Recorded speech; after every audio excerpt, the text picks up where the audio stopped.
soon be available for educational use. I'm in discussion with an organization called California Newsreel, who will handle most of the distribution. Also hoping to work with an organization called Facing History and Ourselves to develop a teacher's guide for high school students. Thank you. Is it just me? This gentleman behind you. Mr. Williams, first of all, I want to thank you for doing what you did. That hits home to me because personally I have had an epiphany in my life, a revelation over the past, specifically the past about 4 or 5 years.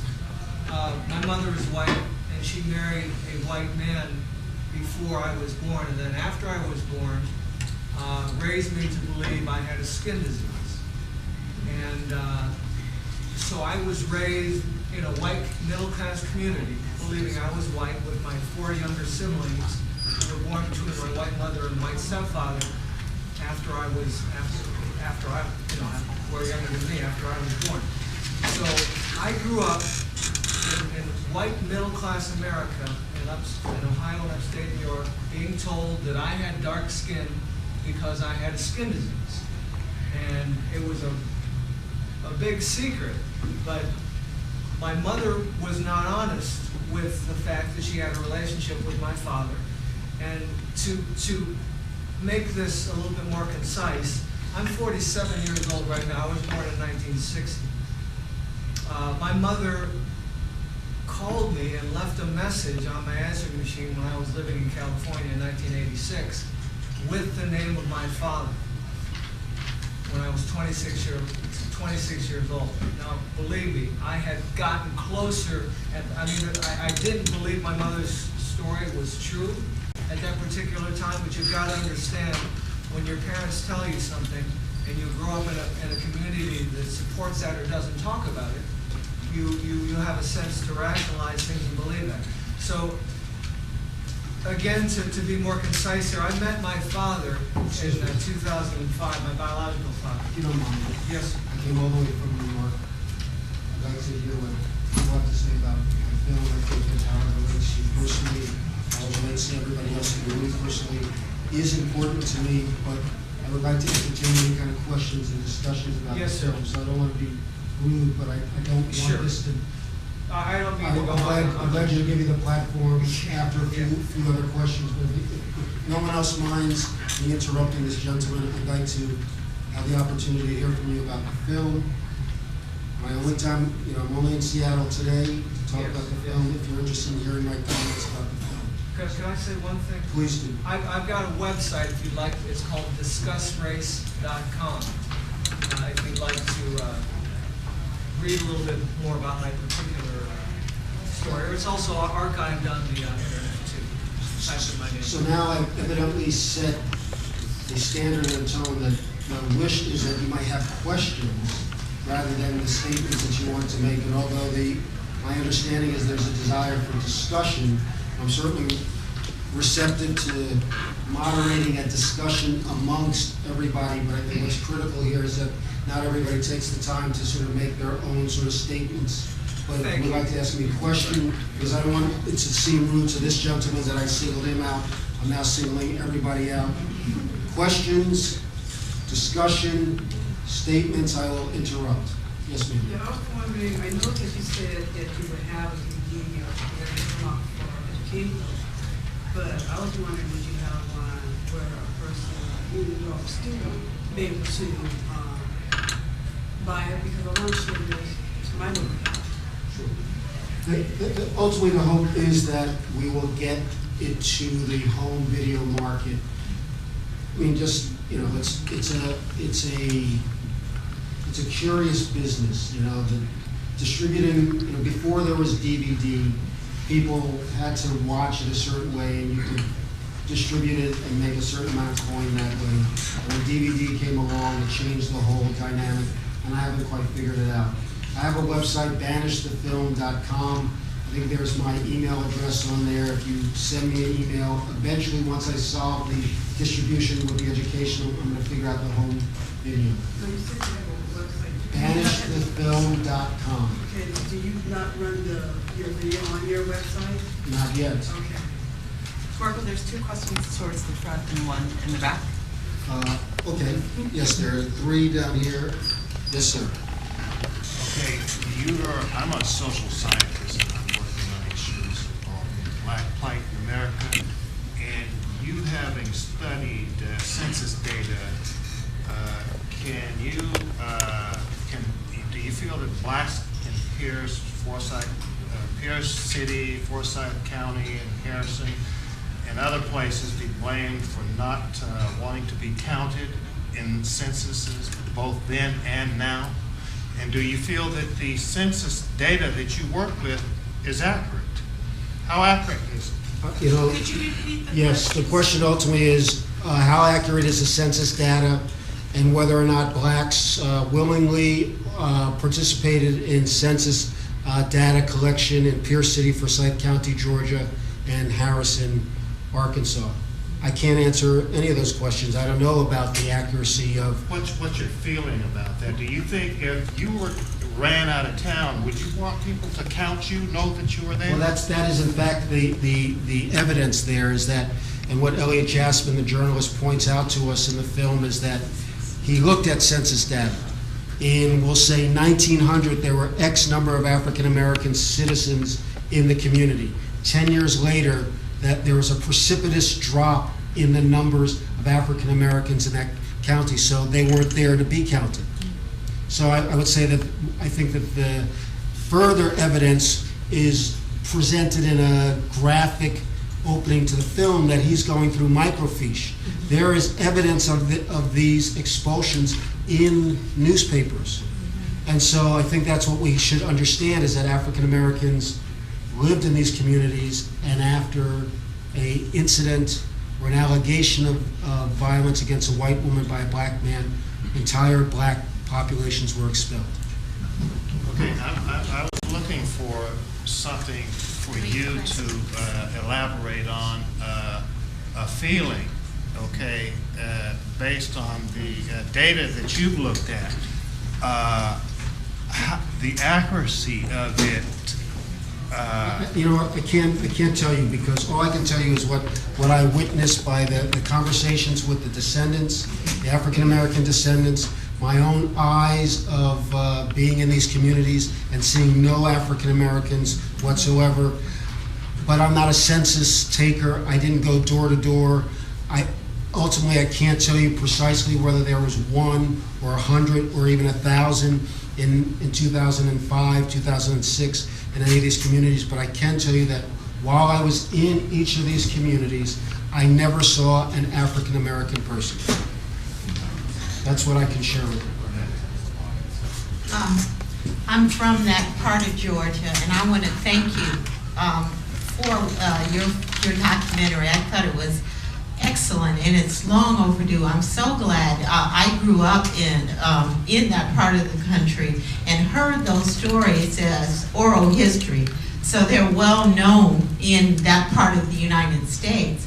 Now I've been living in Seattle for 5 years, and I teach. I'm a professor at Seattle University. Oftentimes when we show the film from the Deep South, the white liberal population of Seattle congratulates itself on not having that kind of history. And I find that it makes it more difficult to do racial reconciliation in this part of the country than in the southern part of the United States. Have you, or are you planning to do any research in areas other than the Deep South?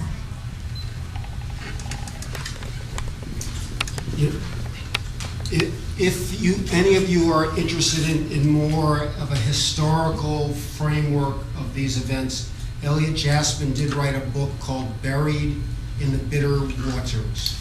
Buried in the Bitter Waters, Elliot Jasmine. He writes a historical narrative about 13 communities, principally border states, Tennessee, Kentucky, Arkansas, Texas, Indiana. The criteria that he used that I thought was an opportunity was that we looked at incidents of racial violence that resulted in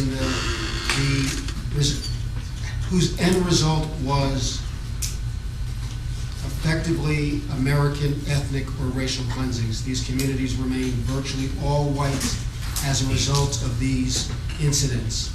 There are numerous accounts of racial violence in the North where ultimately African Americans returned. I did look at communities in Wisconsin, in Colorado, even in the state of Maine, just as I was essentially looking for stories to tell. Those stories just did not evolve for me as a film storyteller. I think that I believe in Elliot's book, there's at least probably reference to other places to look. This is my kind of recommendation. I think that you all see the evidence and the means to know more about these things. You can look in census data. Census data is quite explicit. It asks for the racial identity or ethnic identity of each person participating. Even land deeds. It's not accurate? No. All right. You know what? Look, everybody. Why don't you guys have a conversation with each other? You guys know all your stuff and everything about. This is what I know. Do you want to come up here and stand with me, please? Come on, man. Sure. We can have a conversation, all right? Sure. While he's getting up, I'd like to finish what I have to say. Even land deeds, as evidenced in Forsyth County, Georgia, gave indication of the race of the landowner. So this is what I'd like to share with you. Whether it's 100% accurate or not, it seems to be a starting place if you have a particular concern, let's say about Seattle, for the white liberals of Seattle, or the white liberals of Washington State, or Oregon, or California, or Wyoming, if there are any there. These are tools that you have, and I think what Elliot was very astute about is that once he saw the evidence of a collapse in the population, he asked the question, why? Now, that's all he did, is he asked the question, why? And he did a little more heavy lifting. And in fact, in the 3 towns that I focus on, there were local journalists who had done the heavy lifting, because as many of us know, while these things remain essentially hidden or buried, or often in closets, there are whispers about these in families. People know stories. And sure enough, in almost many of these cases, there were newspaper articles that were as blatant as what you saw at the beginning of the film. And I'm going to now speak to you for a second, because look, I made a documentary. It ultimately is this narrow. The important thing, however, is that it stimulates a gentleman like yourself, a woman here, a gentleman like yourself, to ask further questions. I really hope that while I have a strong voice and a great deal of confidence, and I've been making films about race, I am in no way an authority. Let me repeat that. I am in no way an authority. I have 2 master's degrees. I'm a professor in New York City, and yet I'm in no way an authority. But I do know something about this story. I do know things about what I care about, and I hope that the consequence or the impact of my work gets somebody like this gentleman up to inform us that census data is maybe not accurate, or this gentleman to get up and talk about his personal story. But I don't think you can ever seek from any single individual as though they know everything and all the answers. Would you like to share briefly about census? Okay, collectively, in order to qualify you to gather certain information or data, you've got to have a certain background, okay? Now, this is my theory as a social scientist. I would qualify this gentleman right there, okay? I've qualified myself to be able to analyze, classify, categorize data, empirical data, to bring forth solid proof utilizing today's technology. It's possible. We've done it. We've looked at census data from various governments and stuff, and and we've compared it against a vast database as to see how valid it was, and we can't come up with the numbers yet because we're not finished, but it's very skewed, okay?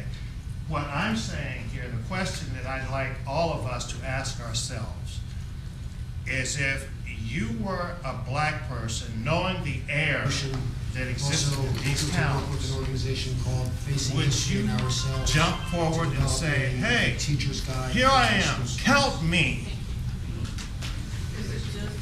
No, you would. I don't think you would. Therefore, there is a lot of people, or blacks, I should say, that were not accounted for then and now. Personally, I have. Look at the low voter turnout. I'm asking presidential candidate Barack Obama My mother is white, and she married a call white man for a before I task was born. force, And after the I was urban born, leagues and NAACP, to do a massive recruitment of voters, black voters, for his presidential campaign, just to see what will come out of the woodwork. Okay, we have to have some basis in which to start doing these calculations, and I think that would be a good White account. middle-class America. in Ohio, Is there somebody in the back who had their hand up this way? dark skin because I had skin. A big secret, but Very quickly, My I don't know mother was not what I honest do know is a with the professor fact in the that she had a University of relationship with my Washington father. who has done the kind of study that to the film focused make on this a little here more in concise, Seattle I'm and 47 Northwest years old area. right now. I don't have his name, but His name is Quinton. Taylor, My mother- yes. Thank you. Okay. So just to speak to the woman in front who asked that question. With the name of My my question father. to you is, I'm very interested in knowing what was your motivation for the film? What was it, what caused you to go in this I didn't direction? believe my And mother's what story was true. message did you want But to you gotta understand, when your parents tell you something. Yeah, I have spent, particularly the last 8 years, I've made 5 documentaries all that look at and interrogate race relations in America. Again, to be And, more concise here, I two towns met in my Jasper, a lot father of you in know, 2005, my biological. He's called MLK Boulevard, The Concrete Dream. I see where I want, about the legacy of Brown versus Board of Education, Freedom Summer, Mississippi in 1964. It is important to me, but one of the things that I found myself thinking about my own work is that a lot of it, I don't want this to I don't I mean to go. highlighted, let me give you the platform, and I want to try to grapple with. No one else behind us, interrupting the answer, like solutions. Have the opportunity to fill this question of reparations or reconciliation, i.e. how to redress these awful grievances, was important to me in I've some got a website we like, ways. it's called Film prior to this got its start when it was Freedom Summer, Read a little bit when, more about my particular, it's also archived on the. but when the trial was brought to bear for standard and tone of wish demands may have responsible rather than be responsible that you want to make. And although my understanding is there's a desire for discussion, that certainly had me thinking receptive to moderating a discussion amongst everybody. But so when I was exposed to this story, it takes the time. I want to take more than just eliminate the historical narrative. That's my question, because I don't want narratives to see roots of this gentleman that I singled him out, Swayze now singling everybody out. Questions, I wanted to discussion and consider statements, I will interact with the past and the present, and what we as a community or as a nation, our citizens might think about to in some ways redress reparations, reconciliation. able to buy it because I want to show you.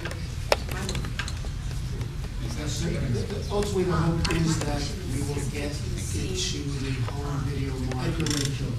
I'm sorry. My question is specific to the scene where you interviewed the elderly white gentleman in Harrison about his motivation to retire. Can you say a little bit more about that? Because that scene was sort of short. Tell a little bit more about what he disclosed to you and how you were able to gain access to individuals such as him. Figured it out. I have a website, Banished the Film. You know, every documentary filmmaker is my email address. You know, I teach documentary filmmaking. Eventually, once I solve the distribution, the thing that I say to them to figure out at least once in class is don't censor yourself. Others censor you. And I think that that's apropos here, is that the belief is that, there's no way you can talk to a really big guy, head of the clan, they're never going to talk to you. So rather than censoring myself in advance, I figured let me offer them the opportunity to speak. Now, it's very particular in this case because the community spoke often can lay blame to acclaimed or people like Bob Scott as their way of sort of excusing their own culpability or collective responsibility. So it struck me, not trying to be fair and balanced, but it struck me if they were the problem, I needed to hear from the problem, hear what they had to say. I was aware, and this is just kind of research you do, that Yes, the question ultimately is, how accurate is the census data, and whether or not blacks willingly participated in census data collection in Pierce City, Forsyth County, Georgia, and Harrison, Arkansas.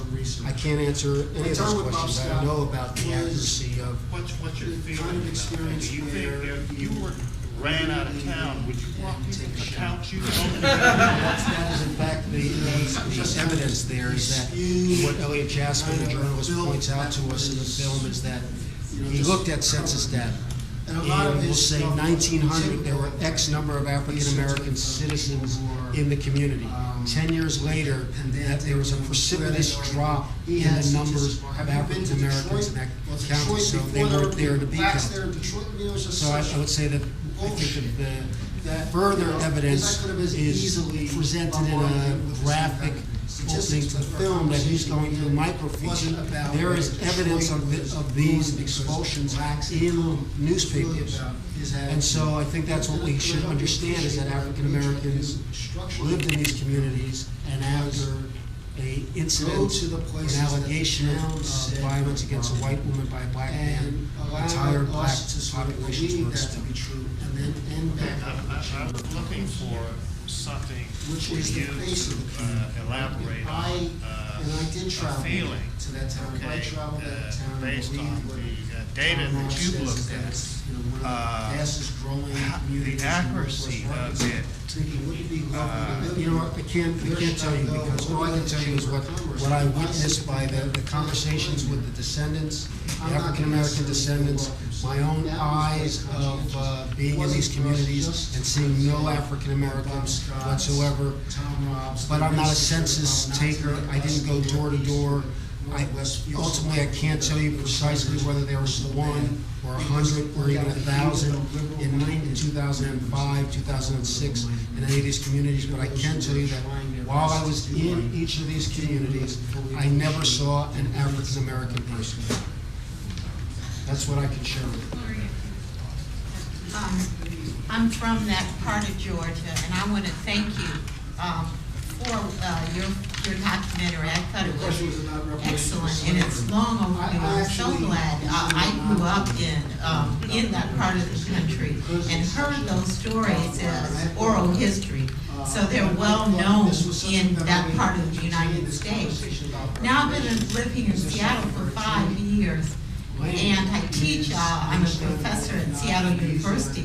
Oftentimes when we show the film from the Deep South, the white liberal population of Seattle congratulates itself on not having that kind of history. And I find that it makes it more difficult to do racial reconciliation in this part of the country than in the southern part of the United States. Have you or are you planning to do any research in areas other than the Deep South?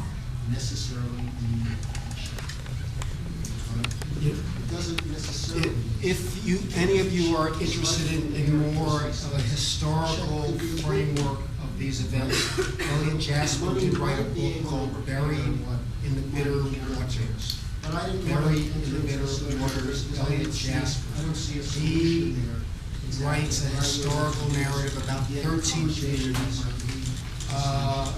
principally border states, Tennessee, Kentucky, Arkansas, Texas, Indiana. The criteria that he used that I thought was an opportunity was that we looked at incidents of racial violence that resulted in whose end result was effectively American ethnic or racial cleansings. These communities remain virtually all white as a result of these incidents. There are numerous accounts of racial violence in the North. I've got a question. Since your film was about land grabs, wondering if you could talk maybe a little bit about Katrina and the difference between that and what happened in Southern California with the fires. Especially with the sense of the immigration, because now they're saying a lot of illegal immigrants that were working there, in the wealthy part of Southern California, had to actually try and escape instead of going to one of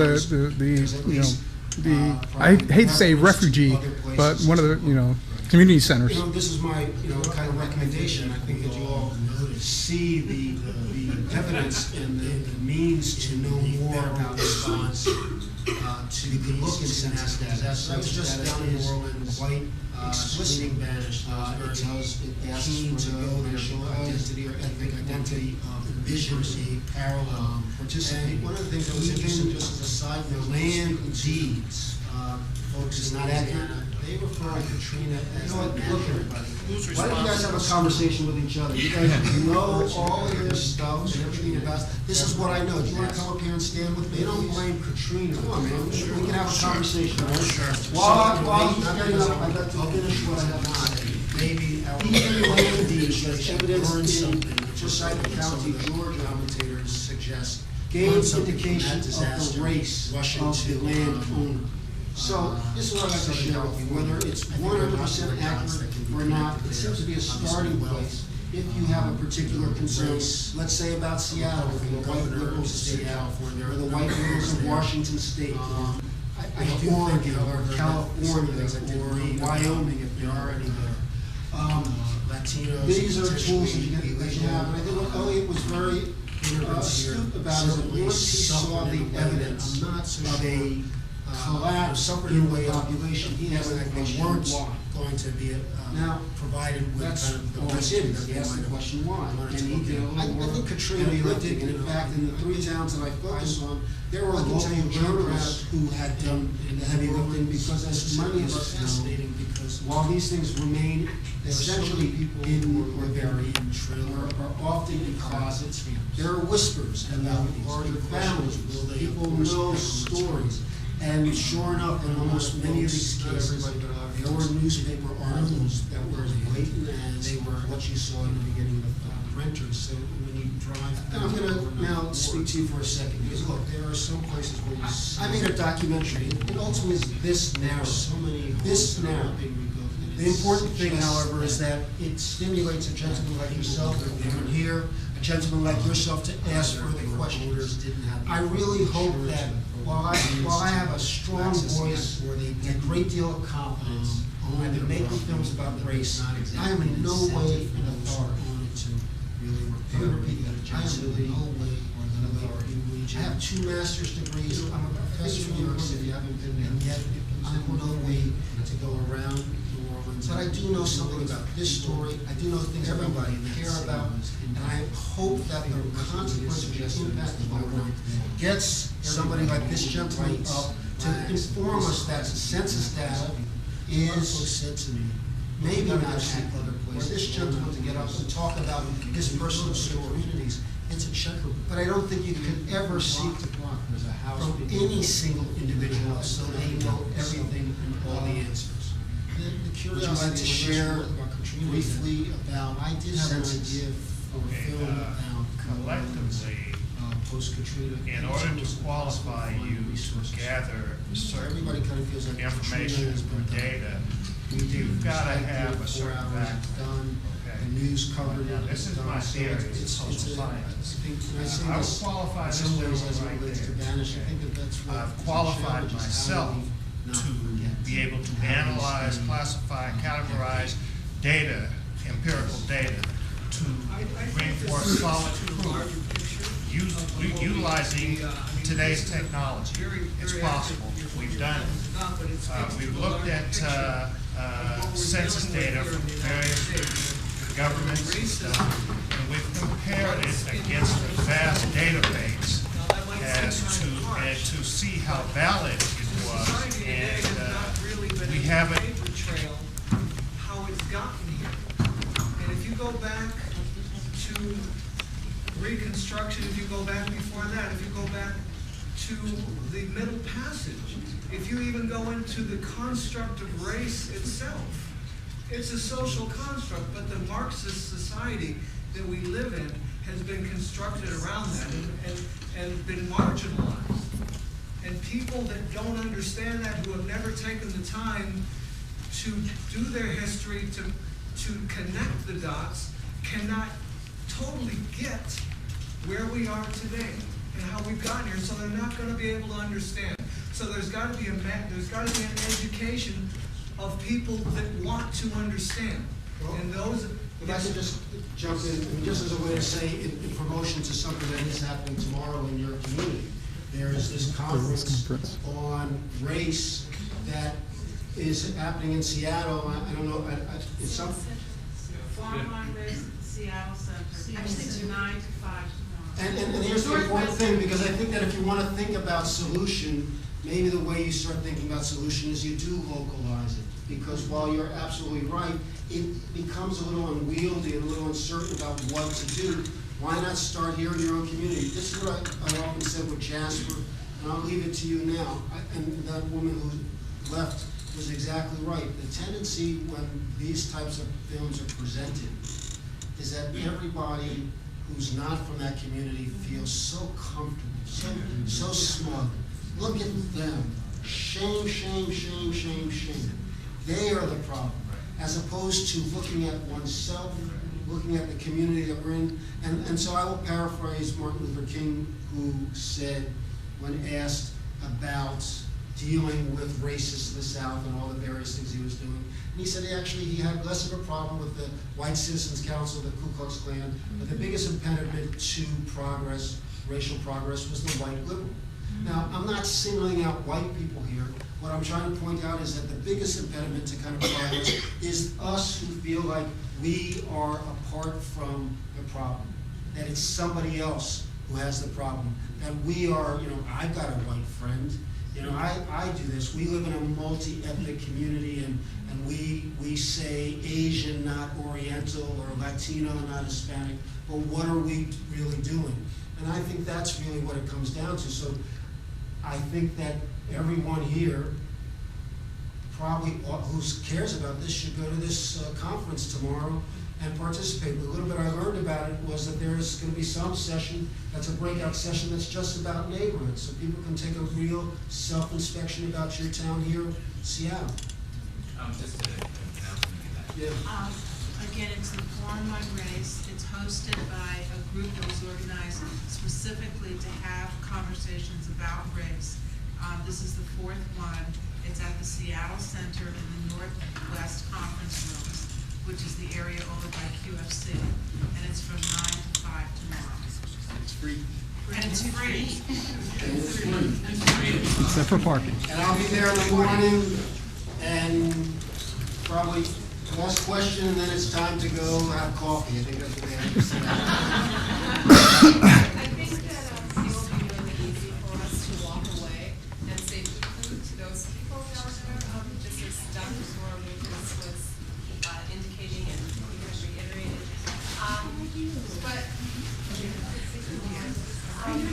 And I think that in Seattle, people try to be decent to one another in the light of day and in open spaces. But I know from personal experience, and I know from the experience of many people around me, that people experience discrimination and racism through the institutions, through the practices and policies and actions that take place in our organizations. Some of them meant to serve us. Most recently, there was an incident at Washington Middle School, one of our schools here in Seattle, that serves the advanced placement students. The students there are very highly performing. Most of those students are Caucasian students. And then they also have the second tier, which are the regular track students. Most of those are students of color. And that school is noted for disproportionate correction, discipline of students, and recently there was a student who, well, they have a policy there where students, first time they are wrong, they clean up the tables, cafeteria. The second time, they clean up the stairway with a small dust broom and a dustpan on the stairs, so that they have to kneel and bend over to do that. The third time they're wrong, they clean the toilet with a toothbrush. And so we have a lot of conversations about the achievement gap. We have a lot of conversations about African American students and the lack of success that they're having in our public schools. But we have these kinds of policies, and how are they supporting and encouraging our students to stick in there with education? So I'm wondering, have you done any work, or do you plan on doing any work around institutional racism? Well, I like to think that all my films in some way at least allude to public versus private space. That's very much an undercurrent to what I'm talking about, because I think that a lot of people in certain public areas behave a certain way, privately they behave differently. I would recommend the film that I made, I Sit Where I Want, The Legacy of Brown versus Board of Ed. It's about 12 Buffalo, New York high school students who try to integrate their self-segregated lunchroom. So it doesn't explicitly talk about tracking, but it's a film that you appreciate the impact of a kind of institutionalization of racism in this school, where there's not, it's a arts magnet school in Buffalo, and there's not one teacher who is Black, Latino, or Asian. And so it kind of comments in that way on this type of thing. I would say to you, I think for me, the reason why I haven't exactly tackled that as a topic itself is that what I try to do is I like to think of myself as a storyteller, so I'm looking for a compelling character, somebody to sort of follow along, and to try to make a film about the larger theme of institutional racism is just a bigger challenge, because otherwise it becomes maybe didactic. I don't exactly think of myself as an essayist in the form of Michael Moore, although this is a little bit of an essay. We'll see, because I care about these issues as you I think appreciate, because of making this film and others. It's probably time to I didn't get to sort of make any jokes. I'm actually a funny guy. I usually make Just throw one out. people We laugh. can see you were holding back. No, I usually, you're gonna have to come tonight or another time. I'm sorry, I'll have to come with another picture. But I usually, I'm not so, I apologize for being so strict.